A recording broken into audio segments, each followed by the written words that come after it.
నమస్కారం. దూరదర్శన్ వార్తా ప్రసారానికి స్వాగతం. నేను పవన్ కుమార్. వివరాల్లోకి వెళ్లే ముందు ముఖ్యాంశాలు.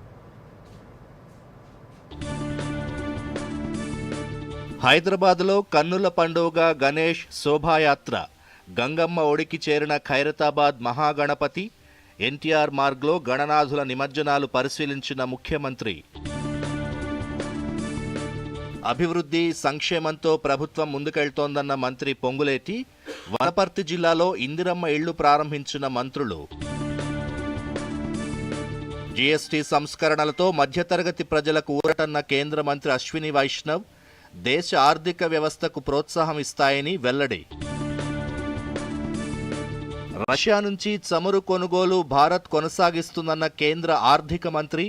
జాతీయ ప్రయోజనాల ఆధారంగానే నిర్ణయాలుంటాయని నిర్మలా సీతారామన్ స్పష్టీకరణ.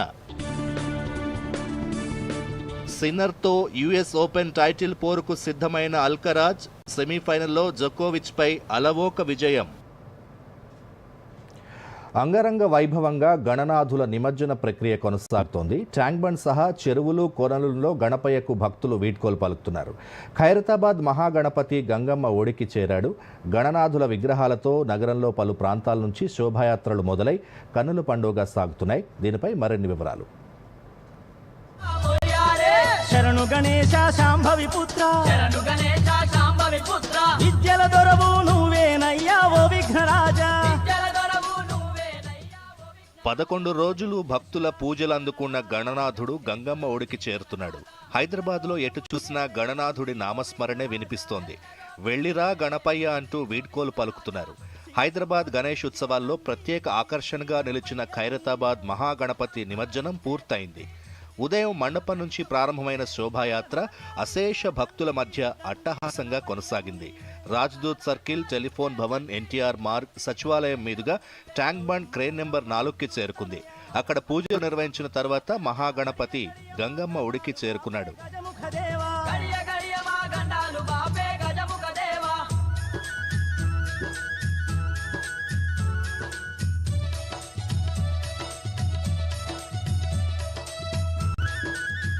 ఖైరతాబాద్ మహాగణపతి నిమజ్జనం పూర్తయ్యాక మిగతా ప్రాంతాల గణేష్ విగ్రహాల నిమజ్జనం వైభవంగా కొనసాగుతోంది. బాలాపూర్ గణేశుడి శోభాయాత్ర కొనసాగుతోంది. ఉదయం మండపం నుంచి ప్రారంభమైన బాలాపూర్ గణేశుడి శోభాయాత్ర హుస్సేన్ సాగర్ వైపు సాగుతోంది. Katta Maisamma, Keshavagiri, Chandrayangutta cross road, Charminar, Afzalgunj, MJ market, Abids, GPO, Liberty, Ambedkar విగ్రహం మీదుగా ట్యాంక్ బండ్ కు బాలాపూర్ గణేష్ శోభాయాత్ర చేరుకోనుంది.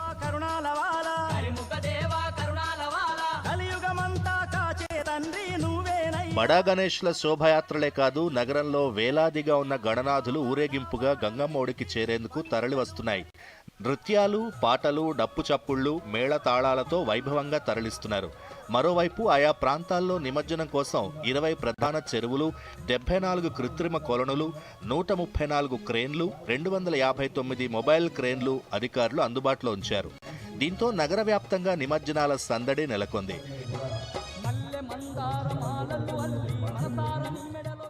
ఇదిలా ఉంటే గణేష్ లడ్డూల వేలం భారీ స్థాయిలో జరిగింది. గణేష్ నిమజ్జన వేడుకలు ఉత్సాహంగా సాగుతుండగా లడ్డూల వేలం పాటలో కొత్త రికార్డులు నమోదయ్యాయి. బాలాపూర్ గణేశుడి లడ్డూ వేలం పాటలో 35 లక్షల రూపాయలు పలికింది. మొత్తం 38 మంది భక్తులు లడ్డూ దక్కించుకోవాలనుకున్నప్పటికీ లింగాల దశరథ్ గౌడ్ అనే వ్యక్తి 35 లక్షల రూపాయలకు లడ్డూను దక్కించుకున్నారు.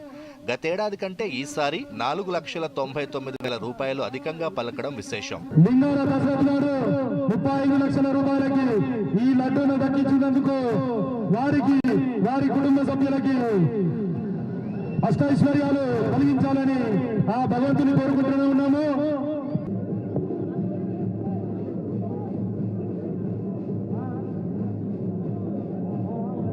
బండ్లగూడ జాగీర్ మున్సిపల్ కార్పొరేషన్ పరిధిలోని కీర్తి రిచ్మండ్ విలాస్లో నిర్వహించిన వేలంపాటలో గణపతి లడ్డు ఏకంగా 2,32,00,000 రూపాయల ధర పలికింది. Bureau report, Doordarshan news.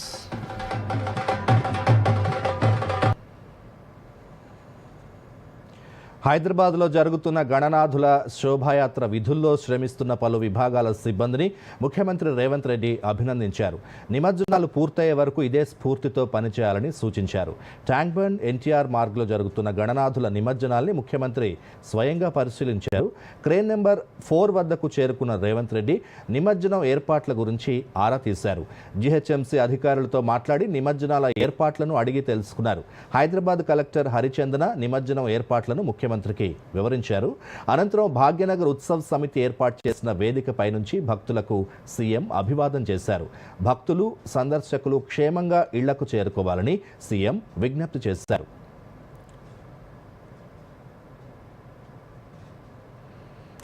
మరోవైపు రాష్ట్ర వ్యాప్తంగా గణేష్ నిమజ్జన ప్రక్రియ ప్రశాంతంగా కొనసాగుతోందని డీజీపీ జితేందర్ తెలిపారు. హైదరాబాద్ నగరంలో మాత్రం ఆదివారం ఉదయం వరకు నిమజ్జనం కొనసాగే. ఖైరతాబాద్ గణనాథుడి నిమజ్జనం ముగిసిన తర్వాత డీజీపీ జితేందర్ మీడియాతో మాట్లాడారు. సీనియర్ అధికారులు నిరంతరం పర్యవేక్షిస్తున్నారని చెప్పారు. మండపాల్లో వినాయకుడిని త్వరగా నిమజ్జనానికి తీసుకురావాలని సూచించారు. పోలీసుల సూచనలు పాటిస్తూ భక్తులు ముందుకు వెళ్లాలన్నారు. హైదరాబాద్ నగరమంతా పటిష్ట బందోబస్తు ఏర్పాటు చేశామన్నారు. 8,000 మంది పోలీసులను ఇతర జిల్లాల నుంచి తెప్పించి భద్రతా ఏర్పాట్లు చేశామన్నారు. ఎప్పటికప్పుడు డీజీపీ ఆఫీసులో, బంజారాహిల్స్ ఐసీసీసీలో మానిటరింగ్ చేస్తున్నామని డీజీపీ తెలియజేశారు.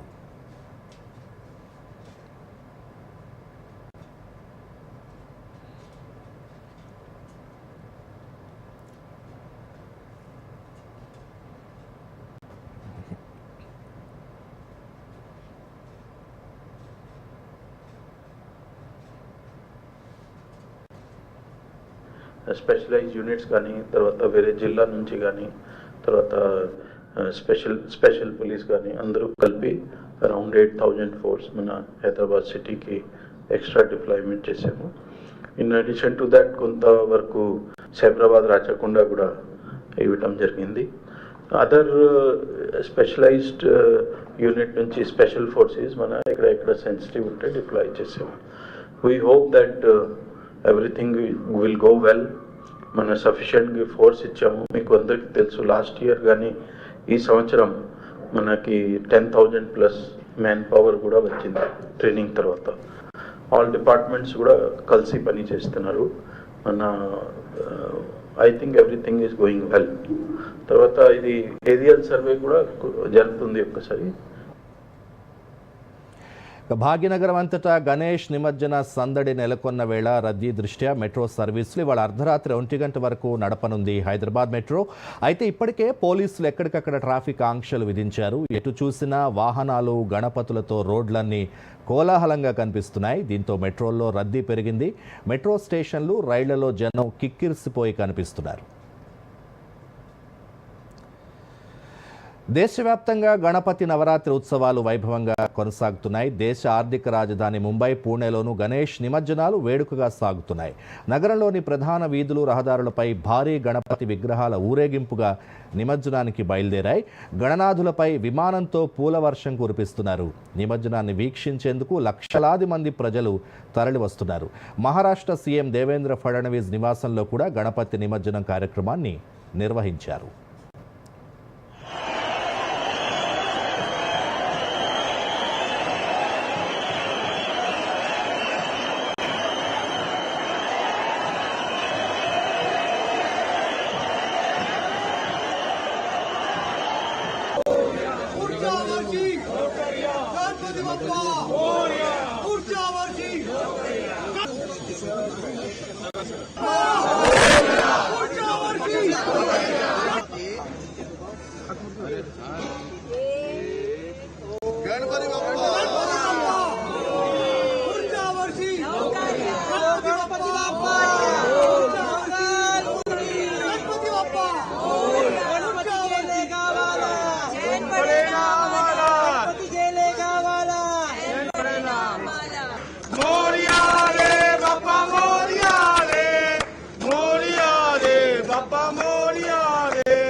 పిసిసి అధ్యక్షుడిగా ఏడాది పూర్తి చేసుకున్న మహేష్ కుమార్ గౌడ్ని ముఖ్యమంత్రి రేవంత్ రెడ్డి అభినందించారు. జూబ్లీహిల్స్లోని ముఖ్యమంత్రి నివాసంలో రేవంత్ రెడ్డిని మహేష్ కుమార్ గౌడ్ మర్యాదపూర్వకంగా కలిశారు.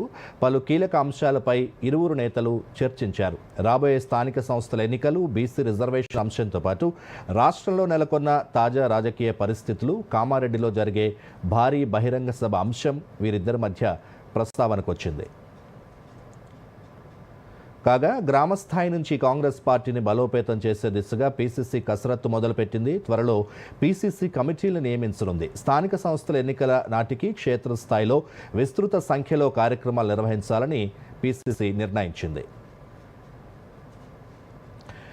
మరోవైపు టీపీసీసీ విస్తృత స్థాయి కార్యవర్గ సమావేశం సోమవారం గాంధీ భవన్లో జరగనుంది. ఈ భేటీకి టీపీసీసీ చీఫ్ మహేష్ కుమార్ గౌడ్ అధ్యక్షత వహించనున్నారు. ఈ సమావేశానికి ఏఐసీసీ వ్యవహారాల ఇన్ఛార్జ్ మీనాక్షి నటరాజన్ ముఖ్య అతిథిగా హాజరు కానున్నారు.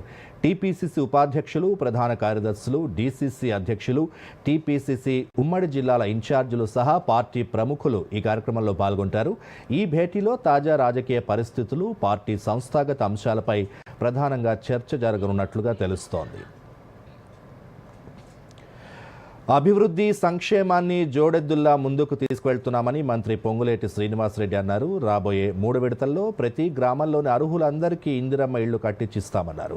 వనపర్తి జిల్లా పెదమందడి మండలం మంగపల్లిలో ఇందిరమ్మ ఇళ్లలో గృహప్రవేశం చేశారు.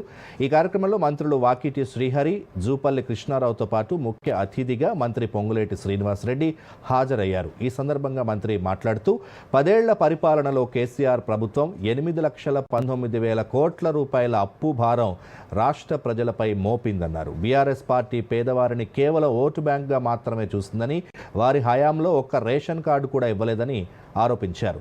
మంత్రి జూపల్లి కృష్ణారావు మాట్లాడుతూ గతంలో ఎప్పుడూ లేని విధంగా రాష్ట్ర ప్రభుత్వం పేదలకు గృహాలు నిర్మించాలన్న సదుద్దేశంతో ఇందిరమ్మ గృహాల నిర్మాణం చేపట్టిందన్నారు. మాటలు తక్కువ చెప్పి చేతలు ఎక్కువ చేయాలని మన ప్రభుత్వం ప్రతి సోమవారం నాడు రాష్ట్ర వ్యాప్తంగా ఎంత మంది ఏ లెవెల్లో ఇల్లు కడితే, ఫౌండేషన్ కడితే 1,00,000, స్లాబ్ వేసే లెవెల్ కడితే మరొక 1,00,000, స్లాబ్ వేస్తే 2 లక్షలు, గోప్రవేశం అప్పుడు మరొక 1,00,000, మొత్తం 5 లక్షలు ఇచ్చే కార్యక్రమం ప్రతి సోమవారం. ఎంత అప్పైనా, తల తాకట్టు పెట్టైనా పేదవాడికి నొప్పి కలిగేందుకు ఈ ఇల్లు కూడా ఒకసారి ఇచ్చాం, అయిపోయింది మా దగ్గర అనేది లేదు.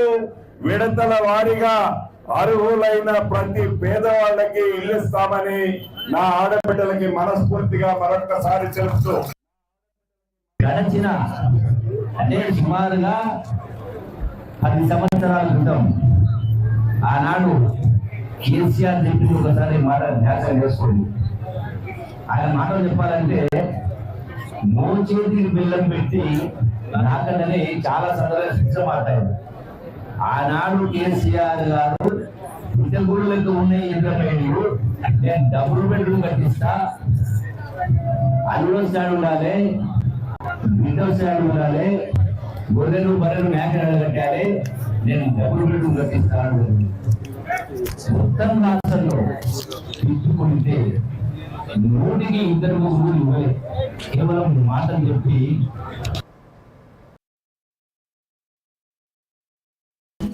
పెద్ద ఇది నీ కోసం అమ్మా. దీనికి తొందర వచ్చింది? అరే చిన్న కొడలా, ఇదేమో నీ కోసం. ఇదిగో ఇది నా చిట్టి తల్లి కోసం. కానీ నాయనమ్మా మీకోసం అంతా తనదే. నా బ్యాంక్, లాకర్, ఫిక్స్డ్ డిపాజిట్ అన్నిట్లోనూ ఈవినేగా నామినీ చేశాను. రేపు నేను లేనప్పుడు డబ్బు ఈవిడికి సులువుగా లభిస్తుంది. శుభం పలకండి. ఏంటిది? ఆర్బీఐ అంటుంది, విషయాలు తెలుసుకోండి, జాగరూకంగా ఉండండి. మేము ఇంట్లో గుడ్లు పెట్టకుండా మమ్మల్ని ఎవరు ఆపలేరు. నేను ఆపగలను. నీకు తెలీదా మేము ఏడీస్ దోమలమని? మేము డెంగూ, చికెన్ గుని అని వ్యాపింపజేస్తాం. మాస్టర్ గారు స్కూల్లో డెంగూ నుండి నివారణ కోసం అన్ని వివరాలు చెప్పారు. అవునా బాబు, మాకే ఛాలెంజా? గుడ్డు తప్పకుండా పెట్టి తీరుతాను. పెట్టనివ్వను. అయ్యో, ఇక్కడ అంతా శుభ్రంగా ఉంది. డెంగూ నుండి నివారణ కోసం కూలర్ లోని నీళ్ళని ప్రతి వారం మార్చండి. బకెట్ ఇంకా ట్యాంకులని చాలా జాగ్రత్తగా మూసిపెట్టండి. మొత్తం శరీరం నిండా బట్టలు వేసుకోండి. దోమలు కుట్టకుండా క్రీమ్, కాయిల్ లేదా అగరబత్తిని ఉపయోగించండి. డెంగూతో పోరాటం అంటే డెంగూ నుండి ముక్తి. వార్తలకు తిరిగి స్వాగతం. లండన్ నుంచి తిరిగొచ్చిన మాజీ మంత్రి హరీష్ రావు ఎర్రవెల్లి వ్యవసాయ క్షేత్రంలో బీఆర్ఎస్ అధినేత కె చంద్రశేఖరరావును కలిశారు. కల్వకుంట్ల కవిత ఆరోపణల నేపథ్యంలో వీరి భేటీకి ప్రాధాన్యత సంతరించుకుంది.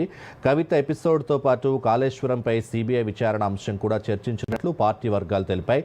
కాళేశ్వరం అవినీతిపై సిబిఐ విచారణకు రాష్ట్ర ప్రభుత్వం నిర్ణయం తీసుకోవడం, కేంద్ర హోంశాఖకు లేఖ రాయడం, సిబిఐ డైరెక్టర్ హైదరాబాద్కు చేరుకోవడం చకచక జరిగిపోయాయి. మరోవైపు కాళేశ్వరం అవినీతిలో హరీష్ రావు, సంతోష్ రావుల పాత్ర కీలకమని కవిత ఆరోపించడంతో బీఆర్ఎస్ సంకట స్థితిని ఎదుర్కొంటోంది. దీని నుంచి ఎలా బయటపడాలన్న దానిపై కేసీఆర్, హరీష్ రావు సమాలోచనలు జరిపినట్లుగా తెలుస్తోంది. కేటీఆర్ కూడా ఈ భేటీలో పాల్గొన్నట్లు పార్టీ వర్గాలు తెలిపాయి.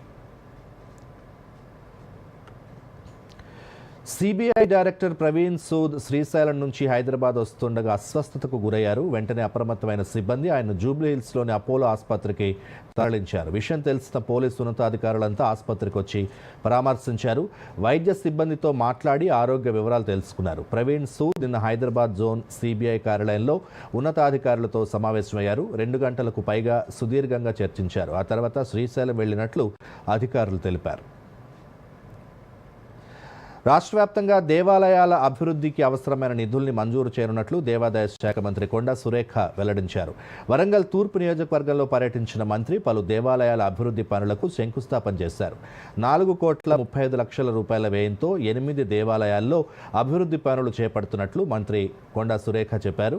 వరంగల్ జిల్లాలో కాకతీయులు కట్టించిన పలు దేవాలయాలు పురావస్తు శాఖ ఆధ్వర్యంలో ఉన్నట్లు తెలిపారు. కేంద్రం ద్వారా నిధులు తెప్పించి ఆ ఆలయాల అభివృద్ధికి కృషి చేస్తామన్నారు మంత్రి.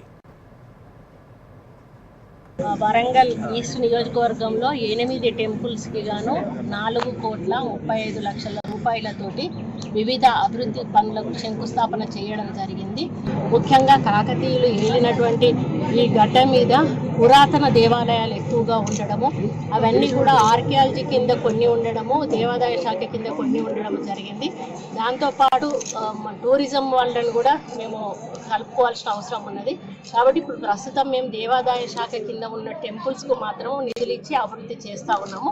ఆర్కియాలజీ వాళ్ళకి కూడా మేము ఎస్టిమేషన్స్ చేపిస్తూ ఉన్నాము. వాళ్ళతో ఒక సామూహిక సమావేశం ఏర్పాటు చేసి కేంద్రం నుంచి నిధులు తీసుకొచ్చి ఆర్కియాలజీ పర్మిషన్ తోటి అది ఎగ్జిక్యూట్ చేయాల్సిన అవసరం ఉన్నది. ఆ దిశగా మేము ముందుకెళ్తా ఉన్నాము. త్వరగా కానీ గురు, ప్లీజ్ త్వరగా. ఇంకో మ్యాచ్ ఏదైనా ఉందా? అలాంటిదే అనుకో గురు, బ్యాంక్ వెళ్ళాలి తాతగారిని తీసుకొని. అవును కదా, వయసు అయిపోయినప్పుడు అప్పుడప్పుడు సహాయం కావాలి మరి. కానీ బ్యాంకింగ్ కాదు. అయినా గానీ ఆర్బీఐ ఉంటుంది, సీనియర్ సిటిజన్స్ అందరికంటే ముందని. మీరు 70 ఏళ్లు నిండిన వారైనా, మీరు బ్యాంకుకి వెళ్ళలేకపోయినా బ్యాంకు మీ దగ్గరికి వస్తుంది అవసరమైన సేవలతో, అది యోగ్యమైన ధరలకి. సీనియర్ అందరికన్నా ముందు. ఆర్బీఐ అంటుంది, విషయాలు తెలుసుకోండి, జాగరూకంగా ఉండండి. जन का रखे ध्यान, टीबी मुक्त भारत अभियान। इस अभियान का नारा टीबी संबंधित भेदभाव को मिटाओ, देश को टीबी मुक्त बनाओ। एक्टिव टीबी रोगी के करीबी संपर्क में आने से टीबी फैल सकता है, लेकिन नियमित उपचार शुरू होते ही टीबी रोगी से दूसरों में बीमारी का संक्रमण बंद हो जाता है। यहाँ तक कि सिर्फ हाथ मिलाने या टीबी रोगी के साथ समय बिताने से टीबी नहीं फैलता। तो बताइए आप, जब टीबी की जांच और उपचार है आसान, तो डर या भेदभाव की कैसी बात? ना शर्माना, ना घबराना, टीबी की जांच करवाना। टीबी के लक्षण होने पर तुरंत अपने नजदीकी निजी या सरकारी अस्पताल या आयुष्मान आरोग्य मंदिर में जाएं। इस संदेश को औरों तक पहुंचाकर आइए टीबी को जड़ से मिटाएं। हमें इन मरीजों को ज्यादा से ज्यादा जागरूक करने पर भी उतना ही ध्यान देना होगा। डाउनलोड करें टीबी आरोग्य साथी ऐप। स्वास्थ्य एवं परिवार कल्याण मंत्रालय द्वारा जनहित में जारी।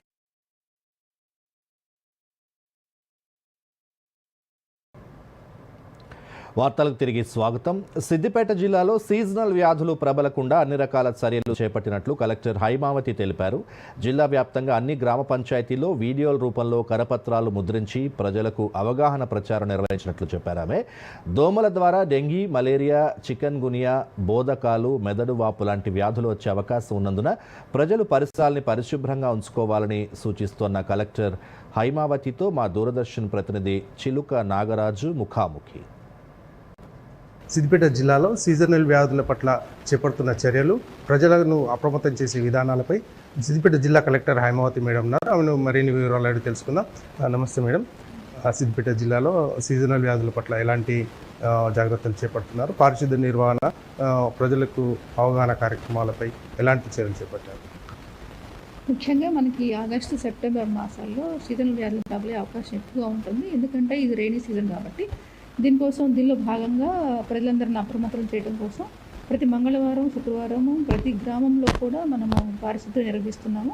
అదేవిధంగా మండలానికి ఒక స్పెషల్ ఆఫీసర్ని అపాయింట్ చేయడం జరిగింది. ప్రతి గ్రామానికి కూడా ఒక స్పెషల్ ఆఫీసర్ని అపాయింట్ చేశాము. ఈ స్పెషల్ ఆఫీసర్లు ఆ డ్రై డేలో పార్టిసిపేట్ చేస్తారు. అవి అందరికీ కూడా అవగాహన కలిగే కోసం ప్రయత్నం చేస్తారు. ఇంకా అంతేకాకుండా మనము ఈ సంవత్సరం మనకి జగదేవ్పూర్ మండలంలో తిమ్మాపూర్ గ్రామంలో మనకి డెంగ్యూ కేసెస్లు ఎక్కువ రిపోర్ట్ అయినాయి. మనం ఇమ్మీడియట్ స్పందించి గ్రామంలో మనం ఫీవర్ సర్వే నిర్వహించాము. హెల్త్ క్యాంప్ కూడా కండక్ట్ చేశాము. అదేవిధంగా ప్రతి 100 హౌసెస్ కూడా మనం ఒక ఆశా వర్కర్ని మనం అపాయింట్ చేసి ప్రతి డైలీ బేసిస్తో మనం మానిటరింగ్ చేశాం. దీంతో మనకి ఫీవర్ కంట్రోల్కి రావడం జరిగింది. ఇమీడియట్గా ఫీవర్ వచ్చిన వాళ్ళని హాస్పిటల్ అడ్మిట్ చేయడం జరిగింది. సకాలంలో మనం ట్రీట్మెంట్ ఇప్పించడం జరిగింది. దాంతో ఇప్పుడు ఆ గ్రామంలో చాలా వరకు అందరూ కూడా రికవర్ అవ్వడం జరిగింది. జిల్లా వ్యాప్తంగా కూడా సేమ్ ఇది చర్యలు నిర్వహిస్తున్నాం. ఇందులో భాగంగానే ప్రజలకు కూడా అవగాహన కలిగించడం కోసం ఒక పాంప్లెట్ను ప్రింట్ చేశామండి.